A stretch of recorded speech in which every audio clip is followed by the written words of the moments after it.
Hi there, my name's the BigCraigO, and today we're doing the next in the series of deck techs. Today we're going to be sort of previewing, looking through, reviewing, if you will, 4-color Boros cycles. So yeah, join me as we have a look into this deck and see what all the hype's about. Okay.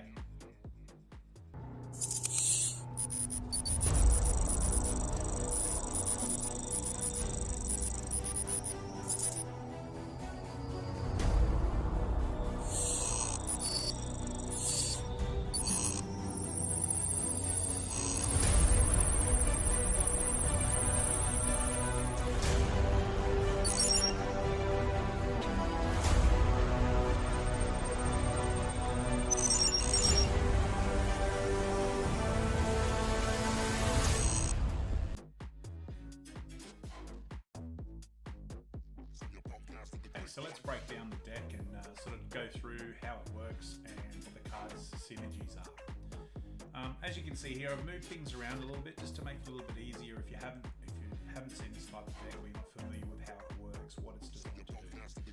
So the 4-color Boros, so Boros signifies the colors of red and white. And this deck is actually a red and white deck. It only produces red and white mana. The reason it's called 4-color, or some people call it 4-color, is because it uses other spells that have the cycle mechanic that are of different colors. So if you were to take it technically, there's blue, black, red, and white colored cards in this particular deck, but you can only cast red and white cards. Hence why the name has those two sort of contradictory terms. I've moved things around just to show you, basically, to give you clarity on that, and to show sort of the cards that are enablers and cards that are actually used to do things in the deck. So to start off with, I'll go through the land to start off with. There's 11 plains and 7 mountains. It's pretty standard, 18 sort of mana sources is fairly straightforward.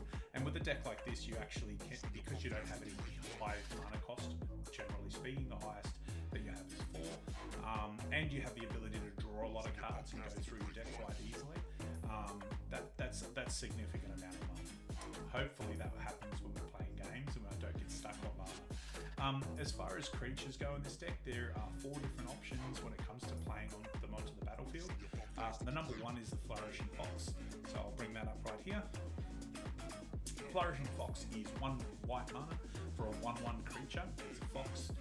Whenever you cycle another card, put a +1/+1 counter on Flourishing Fox, and it itself can be cycled for 1, although it's unlikely that you'll want to do that. In the second spot, we have a 1 white and 1 other, so 2 cost, for a 2/2 human cleric. Whenever you cycle another card, you gain 1 life. You could probably start to see a trend here, cycling 1, so you can cycle it for 1. The process of cycling, sorry, just for clarity, is you pay whatever the cycling cost is, you discard that card and get to draw another. Okay, so every time you cycle, you would get a gain of life from this particular card if it was on the battlefield. The third one is a 1 white, 1 other for a 3/1 human soldier creature. Whenever you cycle another card for the first time each turn, create a 1/1 white human creature, human soldier creature token, cycling 2. So you pay 2 in this case to cycle it if you were choosing to do that, rather than actually casting it onto the battlefield. Finally, in the last slot, we have 1 red, 1 other for a Dimir Stinger. It is a creature human wizard for 2. It's a 2/2 creature. Whenever you cycle another card, Dimir Stinger deals 1 damage to each opponent. You can cycle it for 1 as well. So basically, the idea is that you cast 1 or 2 of these onto the battlefield, and then what you do is you cycle cards to get the benefits or the triggers that happen because of that. As far as enablers for that, you've got some spells which are actually in your colours, so red, and they give you a bit of flexibility, but primarily we've got Footfall Crater, which is 1 red. It's an aura enchantment. Enchanted land has tap target creature gains trample and haste until end of turn, and you can cycle it for 1. It is something that I guess sometimes would get used, but primarily you're going to use it to cycle to build up that cycle count to get the extra benefits. You also have Go for Blood, which is a sorcery spell, 1 red and 1 other. It's a sorcery, target creature you control fights target creature you don't control, cycling 1. So this might allow you to open up some doorways larger creature, you would say a flourishing fox that's been built up quite large. But unlikely, most of the time you're just going to be cycling through this as well. I'm just going to skip past the Zenith Flare and go on to the other cycling cards. Now, the Startling development is 1 blue, 1 other for an instant spell. Until the end of turn, target creature becomes a blue serpent with base power and toughness of 4/4. It has cycling for 1. We run no blue spells as far as anything that can create blue mana, so you're not going to be casting this spell. Memory Leak, 1 black, 1 and 2 other for a sorcery spell. Target opponent reels their hand. You choose a non-land card from that player's graveyard and hand and exile it. Cool. I've seen decks that have tried to splash other colours so that you can use these spells. Ultimately, it's a cycling card. Frostveil Ambush, 2 blue, 3 other. Instant, tap up to 2 target creatures. Those creatures don't attack during the controller's next untapped step. Largely irrelevant, you're going to be cycling it.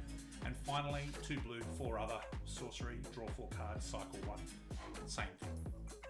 So the idea is that you will, over a period of several turns, cycle through, create extra 1/1 soldier tokens, gain life, cause damage, make your flourishing fox get larger.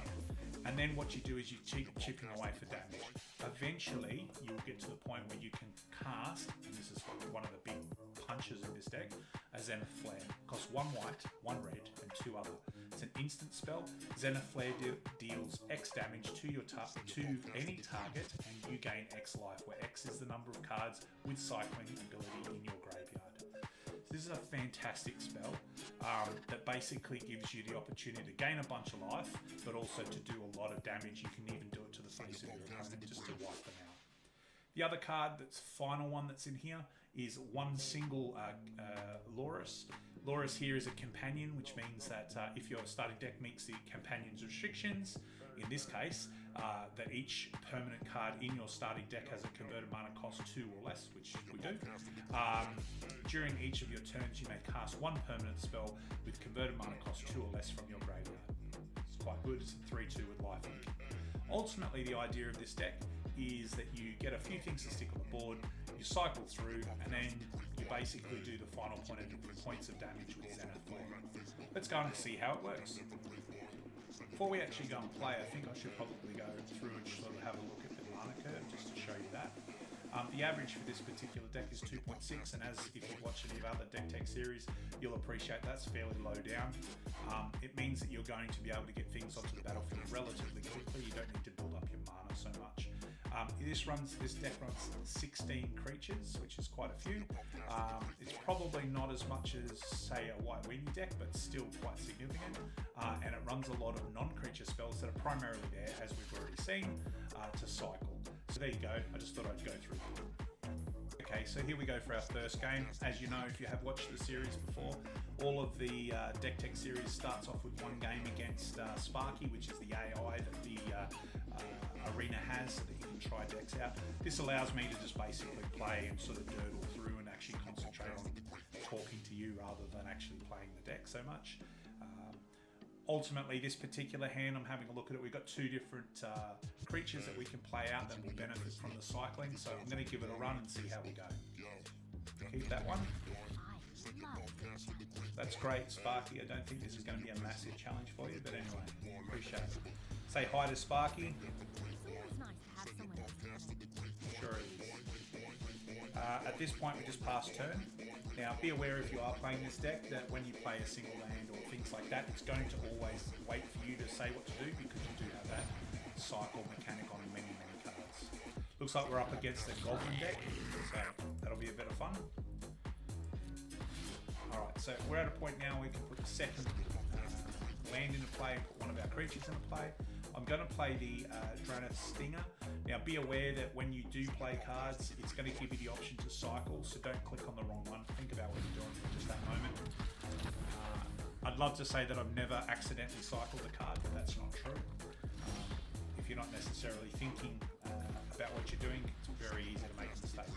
So at this point in time, we've got a couple of different options. We could play the Draneth Healer, we could play the Flourishing Fox, and then start to build up from that way. I think, based on what I've already explained, just going to play the Flourishing Fox. And I'm going to cycle to see what we get. So we play 1 mana, we get the 2 triggers, do 1 point of damage. The Flourishing Fox gains an extra +1/+1 counter. And now we can cycle again, because this has cycling, the card that we drew.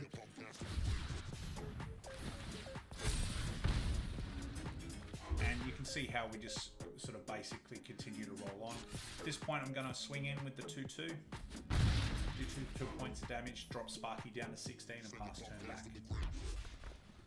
You can see here that Zenith Flare has 2 counters on it there. So because we've got 2 creatures, spells with cycling in the graveyard now, if we were to cast this, if we had the 4 mana, we would do 2 points of damage and gain 2 life. Alright, at this point we have to make a choice of whether we gain some life or whether we're going to do damage. At this point I think we'll gain some life just for completeness sake. I'm going to cycle through one of the spells that we cannot play.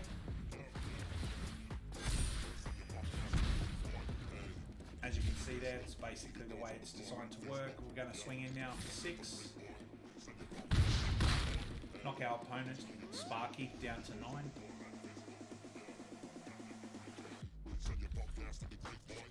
I don't think necessarily Sparky's particularly competitive, but it does give you a good understanding of how this deck works. So first things first, let's cycle through one of the spells.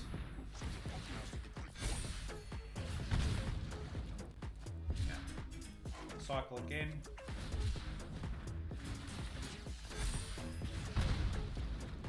Draw another land, which is what I was hoping for. Cycle a final time there. So normally what would happen in this situation is I would swing in with everything and hope that we get through. But at this point in time, I know that if I attack with Flourishing Fox, like so, they'll block. I'm going to cycle the Draneth Stringer just to get us up to the point where we can cause that lethal damage. And we'll pass turn. As you can see here, this is why this deck has started to push up into the tier 1. It's definitely tier 1 now.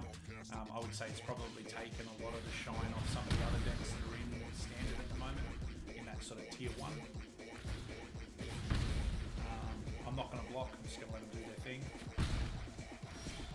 At this point in time, in a real game, I'd be wishing them good luck, but Sparky doesn't really care for that, so I'm just going to do the lethal damage. And we get there. Okay, so in this game, looking at our opening hand, we've got a couple of creatures that we can play. We've got some land and sort of a single spell, potentially 2 spells that we could cycle. So I'm going to keep it and see how we go. Rat Trace 1/2/1. There.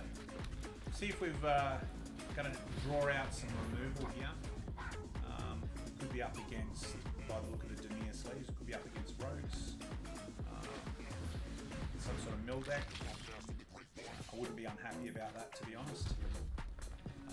Purely based around the fact that the more spells that get put into our, more spells with cycling into our graveyard, the easier it is for us. I'm going to attack in. They're going to block, but that's okay. Ultimately, we just keep pushing damage as much as possible.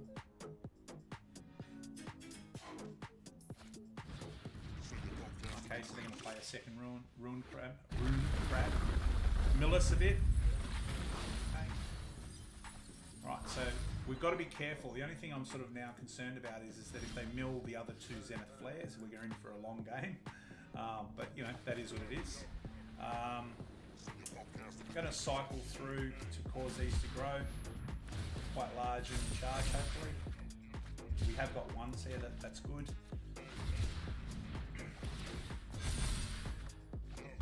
And we'll do this one as well. Alright, so I'm going to swing in for 10. Okay, our opponent's got to block both of them. They lose their 2 crabs. We're already at 6 cycle damage with the Zenith flare, and our opponent can see the writing on the wall that they're up against it. Okay, so that was a straightforward game. So here we are with our opening hand.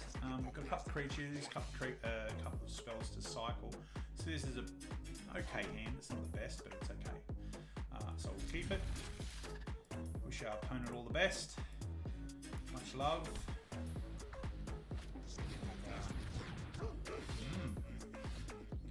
Play land. Pass turn.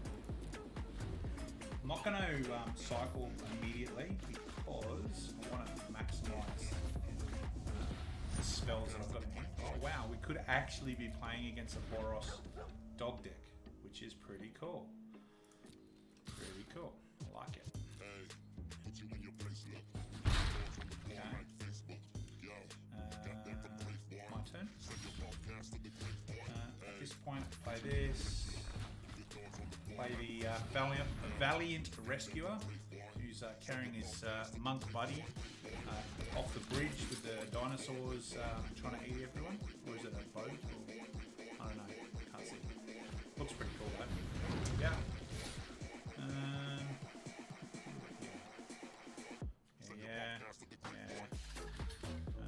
I'll take it on the chin. Go down to 16, unfortunately. At this point in time, I am looking to basically maximise as much damage as we can do. So I'll play the Stinger out into the battlefield, and then I'm going to cycle one of the spells that we can't actually cast. Gain a soldier, we do a point of damage and happiness issues across the lane. Nice. I'm not going to attack at this point in time. We can stay on defense and see what happens.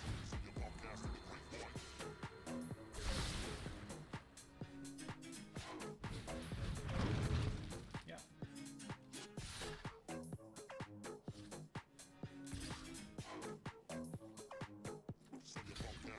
Block here, protecting our life total. Excuse me. Alright, play a second white source just so we've got the 2 and 2. I'm going to play out the Flourishing Fox. Nearly did what I said that you got to be careful that you don't do, which is click the cycle. Hey Andy, thanks for follows, appreciate it. Alright, so now we go into the cycle land. We do a lot of different things trigger off that one cycle, so that's nice. Bit of damage, make another soldier, draw another card, cycle again.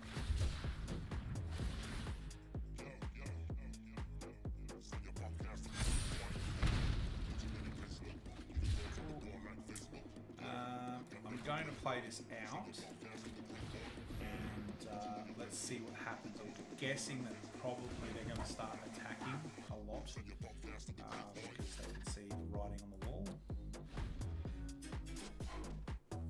So let's see. We'll see what happens, I guess.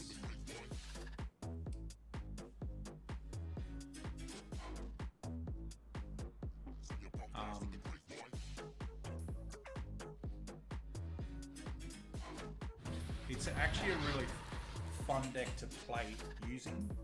It can get a little bit frustrating on occasions when you don't draw the right bits, but most of the time it's fairly resilient from my point of view. So at this point in time, I'm going to cycle the other rescuer, just cause, and hope that we don't draw another lane, because that will make me a sad panda. No.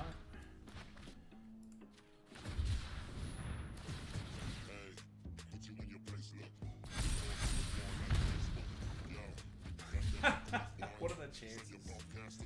Yeah, shuffle's awesome. No attacks for this turn. Yeah, see what happens. Very soon, I'm sure they're going to play the legendary Whoopie-Doodah fellow that this deck is based around.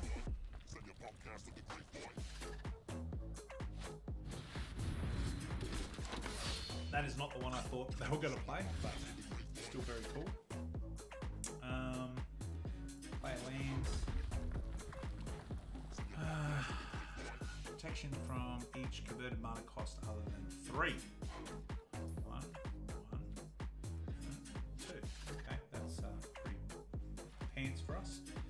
I'm going to play this bloke. I'm going to play him out. Then I'm going to cycle the Go for Blood and hope that we draw another cycling card, because otherwise this is going to be bad for us. Okay, we do get a cycle card.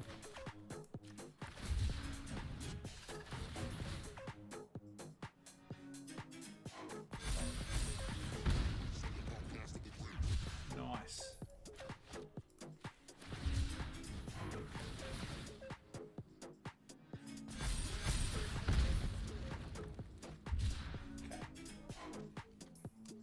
We can give haste to our Valiant Rescuer, but I'm not going to worry about that at the moment.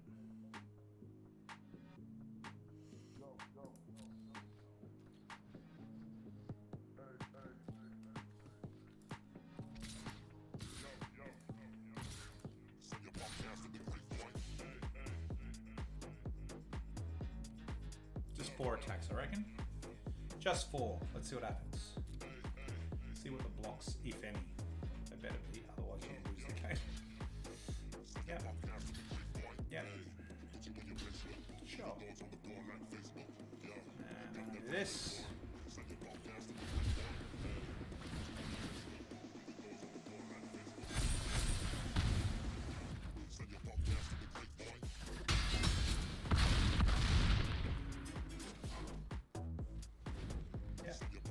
So it's got protection, so that's pretty powerful. We've got 1, 2, 3, 4. Yeah, here we go. This is Alpine Houndmaster was the one I was talking about.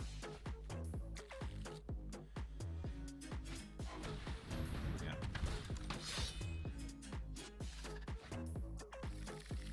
Sweet.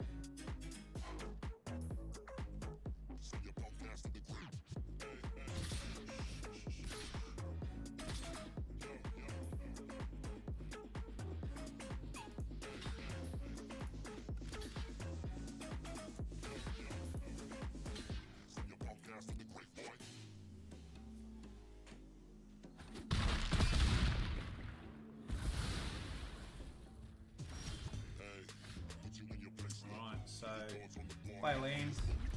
It's not pretty, but it'll work.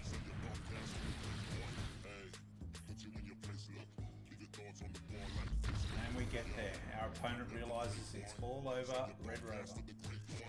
Here's our opening hand. Just have a look at it. This is not a bad hand. We've got a couple of creatures. We've got some spells we can cycle. Our finishing spell as well. So, let's see how it plays out. Wish our opponent a hello and much love. Going to play the white out and then the fox to start off with, so that we can really start to push, hopefully. If it gets burnt, it is what it is. We've got the healer in the background there to be able to help us out. Okay, I'm going to play a 3-1. Interesting. So at this point in time, we could gain some life. What I'm thinking we'll probably do is just start cycling a little bit. I'll start off with cycling the memory leak, because I can't play that anyway. There we go. Cycle again. And attacking for 3. It can't block. This creature doesn't have the ability to block, so might as well start pushing some damage. See if we draw another land.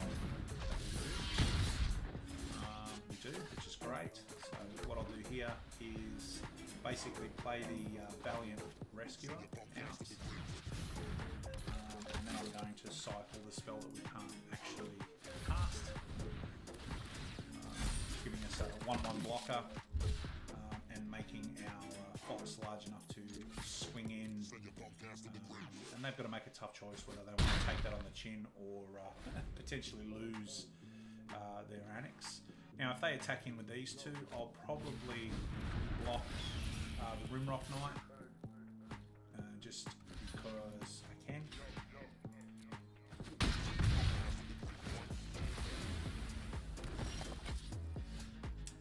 Play another land here.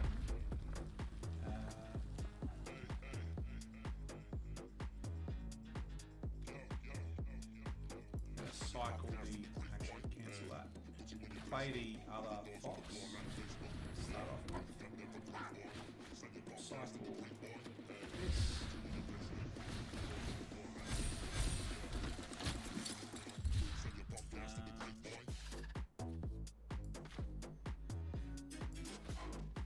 Cycle through the blood just to get that extra bit of punch through.